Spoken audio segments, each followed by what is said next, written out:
নমস্কার আমার প্রিয় বন্ধুরা, শুরু করছি এই সপ্তাহের গুরুত্বপূর্ণ সাম্প্রতিক খবর। 30শে জুন থেকে 6ই জুলাই 2025-এর সবথেকে গুরুত্বপূর্ণ সাম্প্রতিক ঘটনাগুলি হলো: officer of the order of the star of Ghana. তোমরা জানো, ভারতের প্রধানমন্ত্রী নরেন্দ্র মোদী সম্প্রতি সাইপ্রাস থেকে ঘানাতে গিয়েছেন সে দেশে সফর করতে, এবং সেখানে সেই দেশের সর্বোচ্চ নাগরিক সম্মান পেলেন Narendra Modi. National sports policy 2025 নতুন করে শুরু হলো। এর আগে স্পোর্টস পলিসি চলছিল এতদিন পর্যন্ত 2001 সালের। The one, cricket my life and more. এই অটোবায়োগ্রাফিটি লিখেছেন ভারতের বিখ্যাত ক্রিকেটার শিখর ধাওয়ান। বোনালু উৎসব, যা তেলেঙ্গানাতে হয়, এটি হিন্দু মহিলাদের একটি রন্ধন উৎসব। ছোট হাঁড়ি করে মা কালীর উদ্দেশ্যে সে রাজ্যের মহিলারা এই উৎসবটি পালন করে। উৎসবের নাম বোনালু উৎসব। অন্তর্রাষ্ট্রীয় আলু কেন্দ্রের নতুন একটি ব্রাঞ্চ খোলা হচ্ছে ভারতের সিংনা আগ্রাতে। এটি একটি ব্রাঞ্চ অফিস। আর আন্তর্জাতিক আলু কেন্দ্রের হেডকোয়ার্টার কোথায়? লিমা, পেরুতে। রয়ের নতুন প্রধান হলেন পরাগ জৈন। রয়ের full form research and analysis wing. রয় একটি ডিটেকটিভ এজেন্সি যা 1968 সালে প্রতিষ্ঠিত হয়, যার হেডকোয়ার্টার দিল্লিতে অবস্থিত। ভারতের প্রথম ওভারপাস ওয়াইল্ড লাইফ করিডোর কোথায় তৈরি হয়েছে? দিল্লি মুম্বাই এক্সপ্রেসওয়ের উপর, যা রণথম্বর, রাজস্থানে অবস্থিত। প্রথম ওভারপাস ওয়াইল্ড লাইফ করিডোর বলতে তোমরা জানো, যখন দুটো বনের মাঝখান থেকে কোনো এক্সপ্রেসওয়ে যায়, ফলত এই বন থেকে অন্য বনে বা ওই বন থেকে এই বনে বন্য জন্তুরা যাওয়া আসা করতে পারে না। সেই জন্য এক্সপ্রেসওয়ের উপর দিয়েই একটি ওভারপাস করিডোর তৈরি করা হলো, যার উপর দিয়ে এই বনের জন্তুরা ওই বনে, ওই বনের জন্তুরা এই বনে আসতে পারবে। এই ওভারপাসটা প্রথম নির্মিত হলো রণথম্বর, রাজস্থান, যা দিল্লি মুম্বাই এক্সপ্রেসওয়ের উপরে অবস্থিত। ইউজেট চেস কাপ জিতল আর প্রজ্ঞানন্দ। ভারতের একজন বিখ্যাত চেস বা দাবা খেলোয়াড় আর প্রজ্ঞানন্দ। আর এই জেতার সাথে সাথেই প্রজ্ঞানন্দ ভারতের বর্তমানে 1 নম্বর চেস প্লেয়ারে পরিণত হলো, ডি গুকেশকে সরিয়ে। পদ্মশ্রী, এবছরই পদ্মশ্রী পুরস্কার প্রাপ্ত সূর্যমুখী দেবী সম্প্রতি মারা গেলেন, যিনি একজন বিখ্যাত মণিপুরী ক্লাসিক্যাল ড্যান্সার ছিলেন।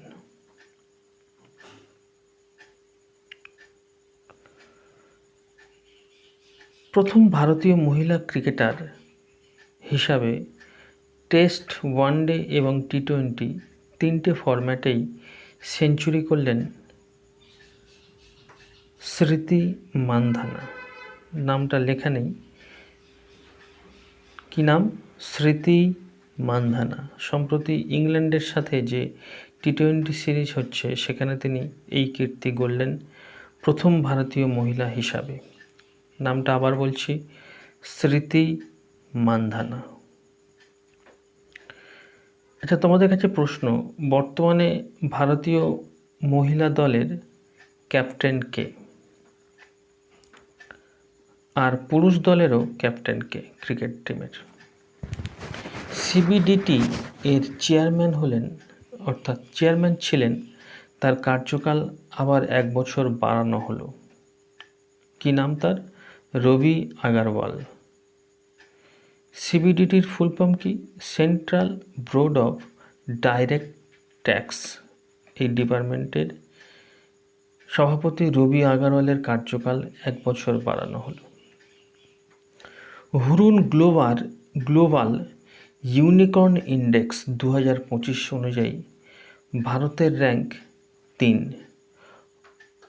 অর্থাৎ কোন দেশে ইউনিকর্ন কোম্পানির সংখ্যা যত বেশি, সেই নিরিখে ভারতের স্থান 3য়। আইএনএস উদয়গিরি,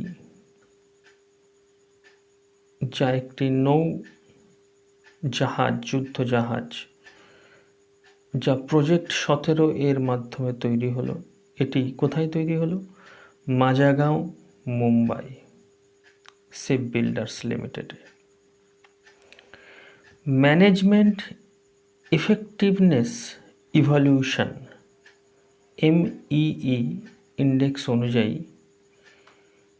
ভারতের 1 নম্বর রাজ্য হল কেরালা, 2 নম্বর কর্ণাটক, 3 নম্বর পাঞ্জাব। প্রশ্ন, এই ম্যানেজমেন্ট এফেক্টিভনেস ইভ্যালুয়েশনটা কি? বিষয়টা হচ্ছে প্রাকৃতিক সুরক্ষা, অর্থাৎ বিভিন্ন প্রাকৃতিক ভ্যালি, ন্যাশনাল পার্ক, প্রকৃতির সুরক্ষার এই যে সমস্ত বিষয়গুলো আছে, সেগুলো ম্যানেজমেন্ট ভারতের কোন রাজ্য কত সুন্দরভাবে করেছে তার নিরিখে এই ইন্ডেক্সটা জারি করা হয়, এবং প্রথম হয়েছে কেরালা। WHO অর্থাৎ হু, যার full form World Health Organization, Suriname নামক একটি দেশ যাকে ম্যালেরিয়া মুক্ত ঘোষণা করল। 46তম দেশ হিসাবে সুরিনামকে ম্যালেরিয়া মুক্ত ঘোষণা করল হু, যা অ্যামাজন ক্ষেত্রের একটি দেশ। সিটিস কনভেনশন এর 50 বছর পূর্তি হলো। এটি শুরু হয়েছিল 1975। এটি একটি আন্তর্জাতিক সংগঠন। এর কাজ কি? বিভিন্ন দেশের প্রায় জীব যারা বিলুপ্ত হয়ে যাচ্ছে, তাদেরকে কি উপায়ে, কি প্রকারে আবার পুনরায় সংরক্ষণ করা যায়, সেই উদ্দেশ্যেই এদের কাজ, যা 1975 সালে তৈরি হয়েছিল। এটি তার 50 বছর পূরণ করল। প্রথম খেলো ইন্ডিয়া ওয়াটার স্পোর্টস, অর্থাৎ জলের উপর 2025, এই প্রথম খেলা হচ্ছে কোথায়? শ্রীনগরের ডাল লেক। ওপেন এজ, এখানে যে কোনো বয়সের খেলোয়াড়রা অংশগ্রহণ করতে পারে। আন্তঃরাষ্ট্রীয় অর্থাৎ আন্তর্জাতিক সহকারিতা দিবস, কোঅপারেটিভ সোসাইটি দিবস কবে পালন করা হলো? এর কোনো দিন নেই, তবে প্রতি বছরের জুলাই মাসের প্রথম শনিবার এই দিনটি পালন করা হয়। প্রথম পালন করা হয়েছিল 1995 সালে। তালিবান সরকার, তোমরা জানো তালিবান একটি জঙ্গি সংগঠন হিসেবে আগে পরিচিত ছিল, যার সরকার সম্প্রতি আফগানিস্তানে গড়েছে, এবং এই তালিবান সরকারকে স্বীকৃতি দেওয়া বিশ্বের প্রথম দেশ হলো রাশিয়া। রাশিয়া ভারত নয়, সারা পৃথিবীর একটি বৃহত্তম দেশ, অর্থনৈতিক এবং আয়তনের দিক থেকে একটি প্রসিদ্ধতম দেশ, এবং জাতিসংঘের বা রাষ্ট্রসংঘের 5টা যে স্থায়ী সদস্য আছে তার মধ্যে রাশিয়া একজন। ফলে রাশিয়া যদি একটি জঙ্গি সংগঠন তালিবানকে সরকার হিসাবে স্বীকৃতি দেয়, তাহলে তার প্রভাব সারা বিশ্বে পড়তে পারে। অপারেশন ডিপ ম্যানিফেস্ট একটি অনৈতিক ব্যবসায়িক কার্যকলাপ রুখতে এই পদক্ষেপ। অপারেশন ডিপ ম্যানিফেস্ট এটি একটি আন্তর্জাতিক ক্ষেত্রে এটি নিল ভারত সরকার।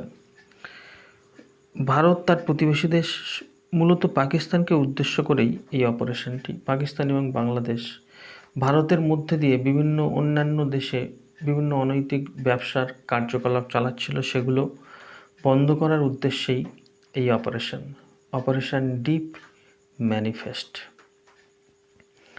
ভারতের প্রথম গ্রিন ডাটা সেন্টার কোথায় আয়োজিত হচ্ছে? উত্তরপ্রদেশের গাজিয়াবাদ। এটি একটি তথ্য সঞ্চয় কেন্দ্র। খুব কম বিদ্যুৎ খরচ করে বিভিন্ন তথ্য আন্তর্জাতিক ক্ষেত্রে বা জাতীয় ক্ষেত্রে বিভিন্ন তথ্য এখানে সঞ্চয় করা হবে। তো আমার প্রিয় বন্ধুরা, এই ছিল এই সপ্তাহের গুরুত্বপূর্ণ সাম্প্রতিক ঘটনা। আশা করি তোমাদের উপকারে এসছে। নমস্কার, সবাই ভালো থেকো।